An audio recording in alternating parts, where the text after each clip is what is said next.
আর তো সেরকম হলে তাহলে সব প্লেয়ারের ক্ষেত্রে এটা হতো। এটা হয়তো লাস্ট ইয়ার যে আনোয়ার আলীকে আমরা সই করিয়েছিলাম মোহনবাগান থেকে, কিংবা আমরা হয়তো আপুয়ার পিছনে চলে গেছিলাম, তারপরে ওরা অফার করেছে বেশি টাকা, ওকে নিয়ে নিতে।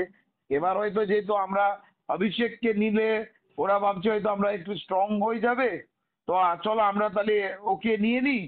খেলাবো কি খেলাবো না পরের কথা, কারণ ওদের তো দেখো তুমি লেফট ব্যাক সুভাশিস আছে, যে হ্যাঁ। এখন অব্দি আমি বলবো one of the best left back.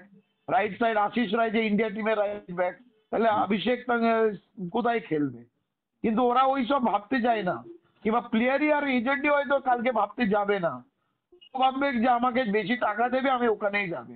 কিন্তু এই যদি অভিষেকের যদি রাস্তা বন্ধ হয়ে যায়, কিংবা ওর যদি প্লেইং টাইম কম হয়ে যায়, কারণ হচ্ছে একদিকে যদি শুভাশিস খেলে, একদিকে যদি আশিস রায় খেলে, তাহলে ও খেলার চান্স পাবে কোথায়?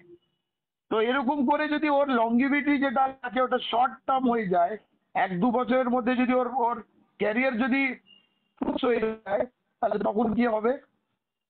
হুম। কত প্লেয়ার এরকম হয়নি, for example Joby জুস্টেন east Bengal ছেড়ে যখন মোহনবাগান চলে গেছে, কি হলো এই প্লেয়ার কোথায় হারিয়ে গেছে? এরকম বহু প্লেয়ার আছে যারা রং ডিসিশনের জন্য ওরা হারিয়ে যায়। ঠিক। এখানে কিছু প্লেয়ারের দোষ আছে, কিছু কিছু জায়গায় এজেন্টের দোষ আছে।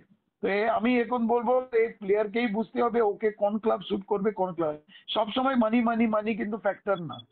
তোকে বুঝতে হবে কোন ক্লাবে তোর প্লেইং টাইম বেশি পাবে। এবার ও যদি মনে করে আমি সুভাশিসকে বিট করব কিংবা আশিস রায়কে বিট করব, ভেরি গুড।